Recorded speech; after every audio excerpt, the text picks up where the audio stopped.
Bonjour Omar. Bonjour Rachid. Alors on vient d'en découvrir une partie dans ce reportage, mais quelles sont, selon vous, les principales réalisations économiques mises en avant par Aziz Akhannouch? Oui, et je pense que certaines, une bonne partie d'ailleurs ont été évoquées dans le sujet que nous venons de suivre. Alors on va aussi essayer de voir que de façon globale, peut-être faut préciser que ce bilan hier, ce n'est pas le bilan de fin du gouvernement, parce qu'on est encore à quelques mois des législatives, mais quand même c'est un bilan qui permet de revenir sur les 5 ans de ce gouvernement. Alors, il y a plusieurs secteurs, bien évidemment, qui ont été évoqués et nous, on va se focaliser sur 3. D'abord, sur le plan social, et on va le voir à l'instant à l'écran, on voit que le gouvernement, en tout cas, revendique l'élargissement de la protection sociale à plus de 15 millions donc, de personnes supplémentaires au Maroc, ce qui veut dire qu'il y a eu des efforts qui ont été faits en termes d'aide directe, ça a été lancé il y a quelques années, mais aussi il y a eu une hausse des salaires qui a été négociée avec les syndicats. Donc ça, c'est à mettre à l'actif du gouvernement. Et ce n'est pas tout sur le plan des investissements. Et je pense que le chef du gouvernement est largement revenu d'ailleurs sur ce point-là. On en est à quelque chose comme 580 milliards de dirhams approuvés en commission nationale d'investissement sur 381 projets. Et ceci permet de créer donc jusqu'à 245 000 emplois, même si le gouvernement de façon générale revendique la création de quelques 850 000 emplois et promet d'en créer beaucoup plus pour ce qui lui reste donc. Alors, c'est dire que de façon générale, le gouvernement revendique pas mal de réalisations en termes d'infrastructures aussi.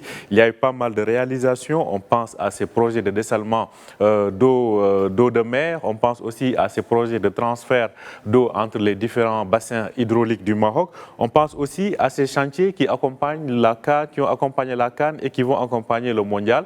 Donc, tout ceci fait que sur le plan des infrastructures, on voit de façon réelle le changement que cela implique donc depuis le début du mandat de ce gouvernement. Donc, en plus de ce qui est venu dans le sujet de Rachid, notamment en termes de taux de croissance, donc on peut dire que vraiment des pas importants ont été faits dans ce sens-là, même si le contexte n'a pas toujours été favorable, Rachid. Alors justement, à propos de contexte, il y a eu pendant ces 5 années, qui ne sont pas tout à fait terminées, mais des chocs économiques externes et un environnement interne pas très favorable. Du tout, parce qu'on peut dire que le gouvernement est venu dans un contexte de crise, parce qu'on était en 2021, c'était la sortie du Covid. Donc on était dans un environnement de post-Covid, beaucoup de pays, économies étaient à genoux, avaient du mal à redémarrer, donc il fallait redémarrer la machine dans ce contexte-là.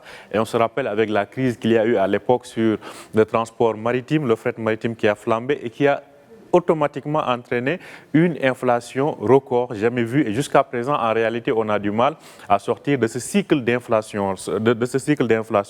Après, il y a eu ces 7 années de sécheresse, il faut l'avouer aussi. Ces 7 années de sécheresse ont vraiment mis à genoux aussi le secteur agricole. On s'est même rendu compte que les acquis du plan Maroc vert ont été entamés sur certains aspects, ce qui a d'ailleurs obligé le gouvernement à signer de nouveaux contrats programmes avec les 19 filières du secteur agricole afin de leur permettre de revenir, en tout cas de regagner un peu plus de vigueur pour mettre en avant donc leur réalisation, mais aussi leurs acquis qui ont donc été faits durant le plan Maroc vert. D'ailleurs, la stratégie agricole Génération Green lancée en 2020 pâtit de cette sécheresse qui a lourdement impacté aussi bien l'action gouvernementale sur le plan agricole, mais aussi en termes d'inflation des prix. Il y a aussi la guerre en Ukraine depuis 2022 et celle-ci a occasionné une inflation record parce que les prix des carburants ce qu'on avait atteint, en tout cas la flambée qu'on avait atteint en 2022,